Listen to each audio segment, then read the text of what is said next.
Welcome to Garage Sales Unhinged. where the characters are as quirky as the finds. I'm Julie. And I'm Jake. Join us as we dive into the wild world of garage sales, yard sales, estate sales, and anywhere secondhand sales are happening. From bizarre bargains to hilarious haggles. You won't believe the stories we've got lined up. Let's get unhinged. Jacob, let's talk about some trauma. Oh, You ready? I know you're ready. Yes. You got your drink of choice. Maybe. Let me do some EMDR here for a second. Okay, let's do it. Do you remember high school? Too much. Okay, move on. Yeah, I remember high school. I mean, at this point in our lives, I guess.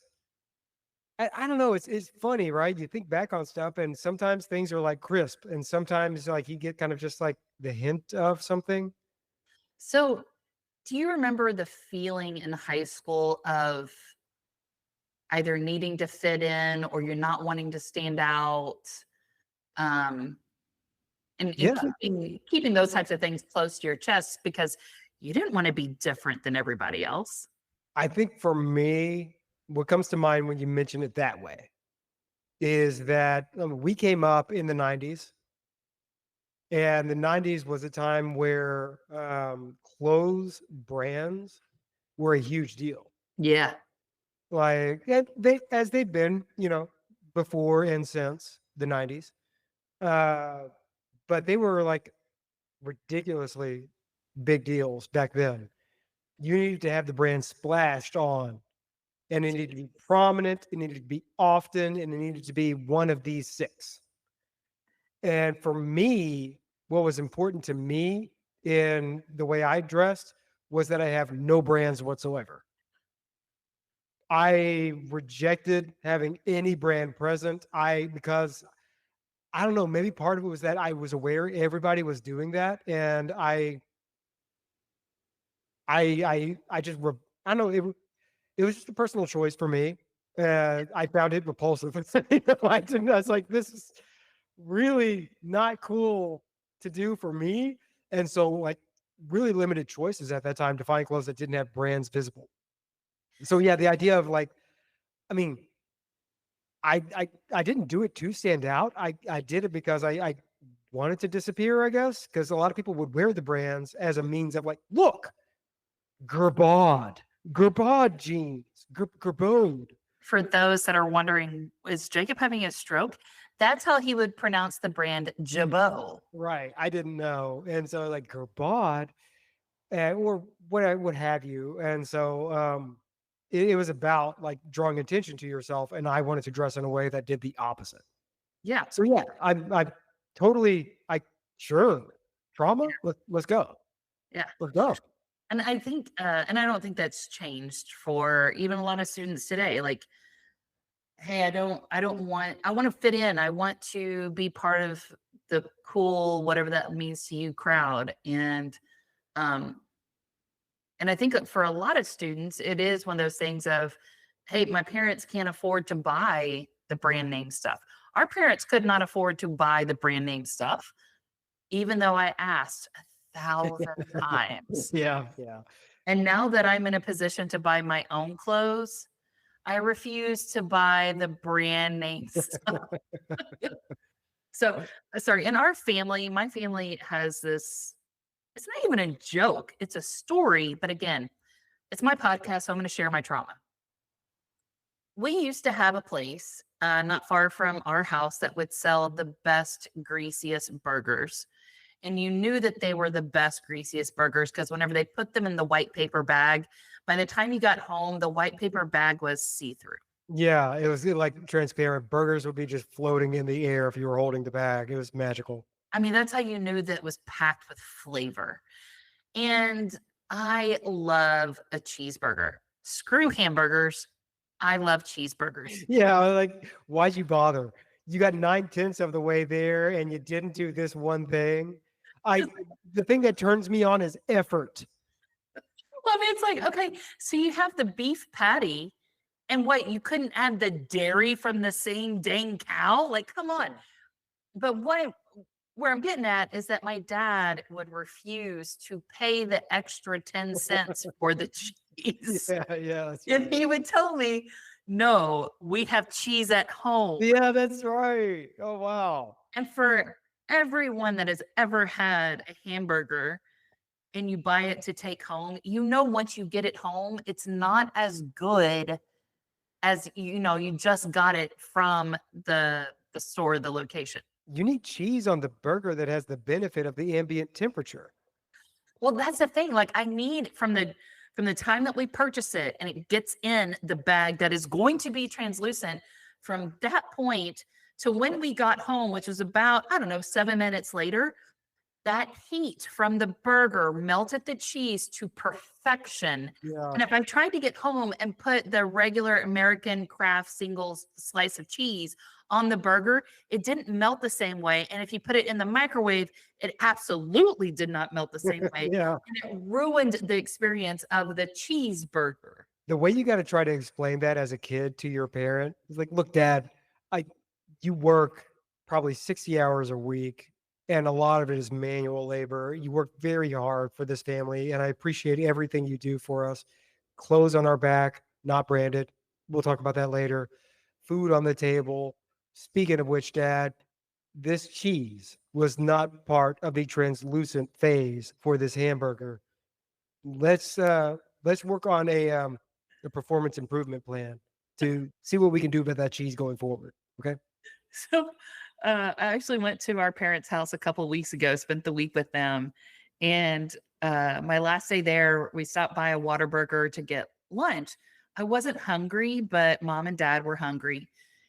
And so we pull into the drive through, and dad's like, "What do you want?" And I said, I think I got a number one, no mustard, no onion, It sounded mayo, like you weren't hungry. Go on. and definitely cheese. And so we pull up and I'm like, I am getting this man to buy me a cheeseburger. I'm so excited about Yeah. this. We pull up, he doesn't have his wallet. Mom doesn't have enough money to cover it. Awesome. So I paid for and granted they paid me back, but I was like, the whole purpose of it was to have him buy me a cheeseburger. Don't you understand? I'm eating my emotions. I bring this back. I bring this story up because it was one of those things of wherever our parents could save money, they would save money. Even though my dad's a cheapskate and it was 10 cents for cheese, and I should have just pulled it out of my piggy bank and given it to the man. Anyway, I pranked my dad enough in life that I feel like that was probably a good payback. Yeah, yeah. But so what I want to bring up is a story. So I was watching my favorite infotainment morning news show, the Today Show. In grad school, I had a economics professor that was adamant that we should not be wasting our time and our brain cells by watching these morning news shows. He's like, they're just infotainment. They're not actually telling you news. And whenever you know that, then you start watching it for the entertainment factor. Yeah. And that is exactly what I do. So thanks to Professor for setting that straight.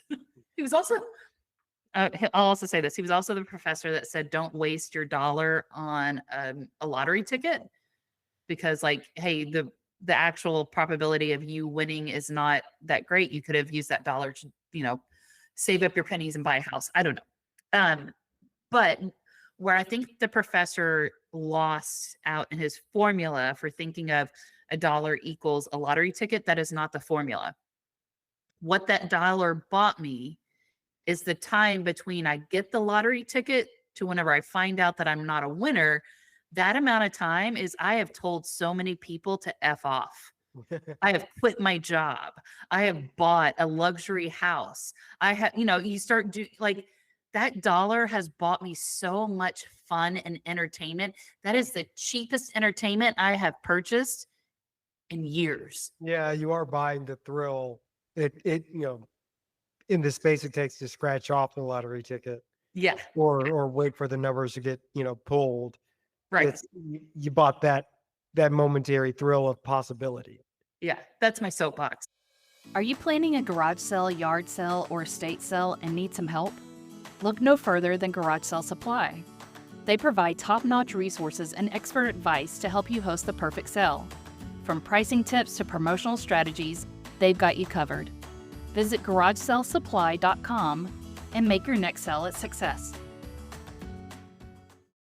I was watching the Today Show, and they were showing a clip from a school principal. He let his students write his script for him, and he was doing kind of like a welcome back to school video. They sent it out to all the students, to the parents. And he was a high school principal, and it was funny because he's using kids slang to like Okay. Yeah. welcome people back, lots of riz and all that stuff. I don't even know what this stuff Right. is. Right. Was there a few skibbities in there or something? Yeah. The school is East Forsyth High in Gainesville, Georgia. Um, One of the things, and the reason we're talking about it on this podcast is he was, they did a segment of it in the Bronco Market. So their high school mascot are Broncos. Okay.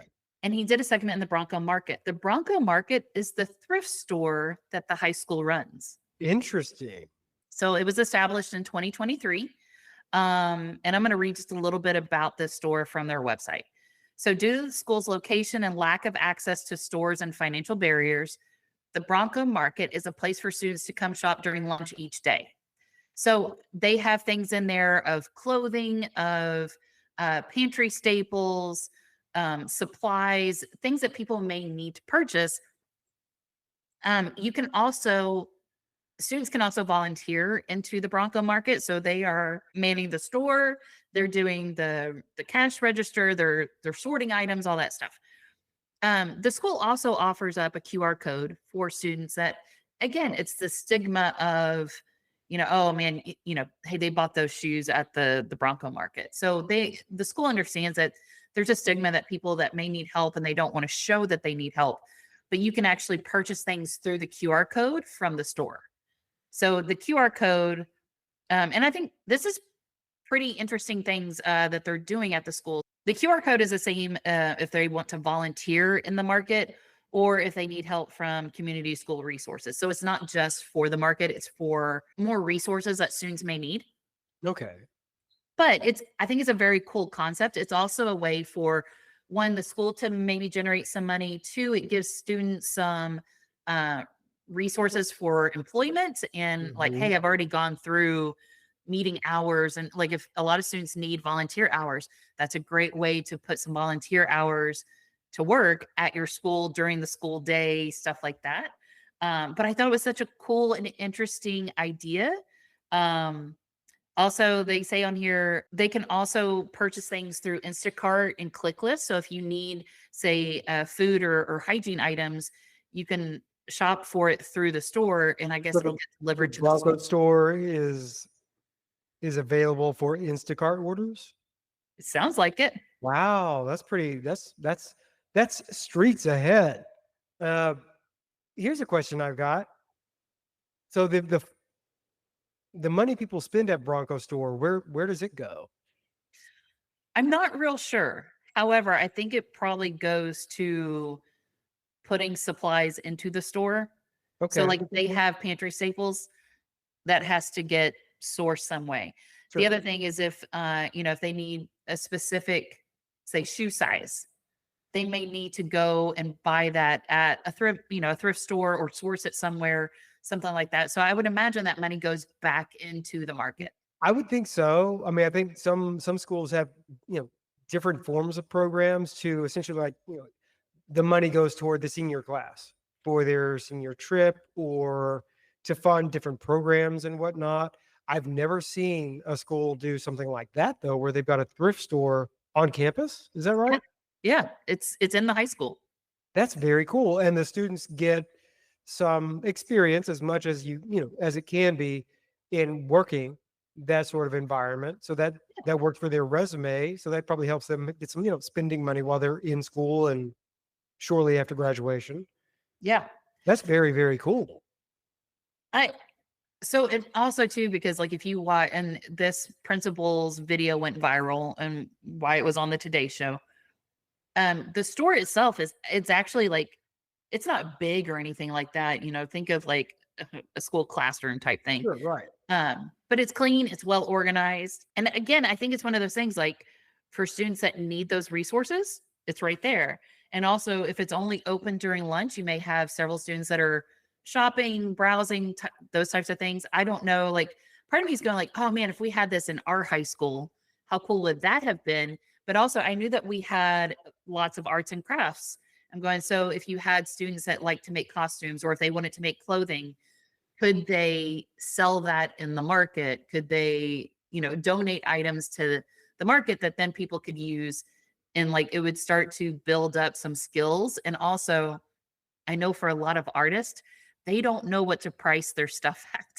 And Sure. so it's a lesson in, hey, if you want to actually make this a sustainable lifestyle and this is how you want to do your employment, this is how you would actually like source your material, sell items, what you're pricing it at, and kind of go through that education of it. It's that difficult conversation where you go, hey, look, your time has value. And somebody goes, yeah, you're right. And then they set a price and you go, wait, your time is not that valuable. Right. But you just said something that I want to ask you to return to. Is that okay? Yeah, why not? You kind of built up this hypothetical situation where, wow, the high school we went to, if it had one of these stores, and you mentioned that we had a lot of arts and crafts, and I'd like for you to explain what the hell you mean by that. I remember I remember going to an art class and we were making collages, things that you could hang on the wall. I remember doing different kind of yarn art and stuff like that. Like it was fun. And also felt like, oh, do we get to have nap time now? But like Right. it was a fun class. I learned a lot and also learned like, oh, I actually like doing this type of artwork. Um, but also we had an amazing theater department. I was not part of the theater department, but I went to some of their productions and the sets, like definitely people could build stuff, people can paint, people can make costumes. It was amazing work that they did at a high school level. And I'm going, holy cow, I didn't know that my fellow students could make this. I didn't call them fellow students back then. I don't know, my friends, whatever. Um, Probably not that either, but please continue. well, I mean, we had shop because I remember there was guys working on cars all the time and they were welding and they were doing fun stuff. We had 4-H and they were working on their trailers and all cages and all that stuff. I'm going, there's so many useful skills that are being taught outside of math and English and science. I'm going, man, how do you turn that into not just a hobby, but if somebody wanted to turn it into a business or their livelihood, can can we teach them in the schools of how to make that happen? Because here's where I'm really trying to get it to it. Let's teach them about taxes and how much comes out of a paycheck. Because I think a lot of students look at like, oh, I'm making, we'll use simple math. I'm making $10 an hour. I work 10 hours this week. I'm going to get a check for $100. And they've already spent $100 Mhm. without getting their check. And I'm going, oh, no, no, no, that's not how it works, honey. I think a lot of what you're describing is a lot of this stuff is taught. There's a lot of vocational programs. There's a lot of training that can feed into different vocations. Uh, but maybe what's missing is kind of that connective tissue in terms of like business management, money management, Yeah. and like look, those skills you learn, you're supposed to learn in English, translate over to how you support your business. Like you're going to apply your welding skills or your culinary skills or your decorating skills in a business that you might want to start up. Those English skills translate over to your marketing. Yeah. Your math skills translate over to your bookkeeping. And so like what's missing is it's tough because like it's one thing to be in a class and go, look, you need to know this sonnet by Shakespeare. It will make the difference on whether you can pay bills. No one's gonna believe that. The trick is to approach students with the idea that look, your brain is garbage right now. You have a garbage brain. It's developing, and all the stuff, all of these weirdos who aren't wearing your brands are telling you to do. This is about growing those parts of your brain. We want that thing to be as wrinkly as possible.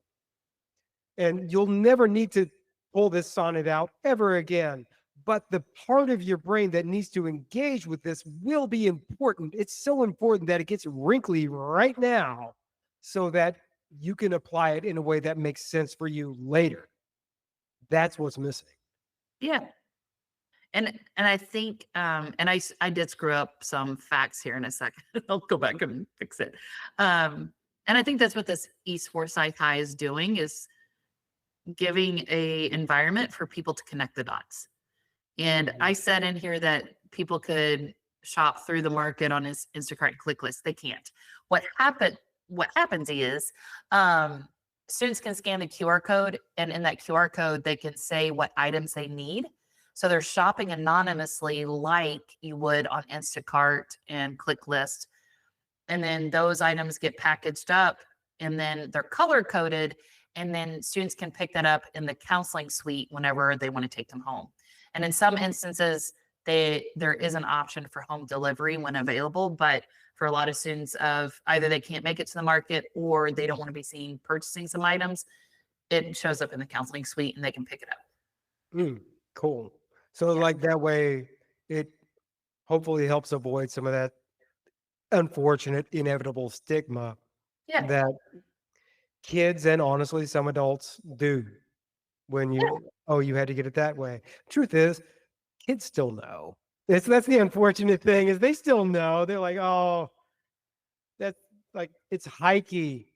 The N is an H. You're wearing hikey shoes. But I also think students that volunteer are less judgy because they get to see Right. the benefits from that. Mhm. Now, put me in this situation. I am storming into the market, buying me some cheese, and I'm going to go put it on the burger when it is delivered to me. That's right. And I'm not waiting until I get home. Take that, Dad. Yeah, Dad. Anyway, I love this story. I thought it was such a cool thing whenever I saw it on the Today Show for a hot second. I thought, oh, I wanted to see more about that. And it's a really cool idea. I love it. No, it's very cool. Go Broncos. Go Broncos. Hope you do well in whatever sport your school is obsessed about. So, yeah, that's this week's episode. Thanks. Thanks, Julie. See you next time. Bye.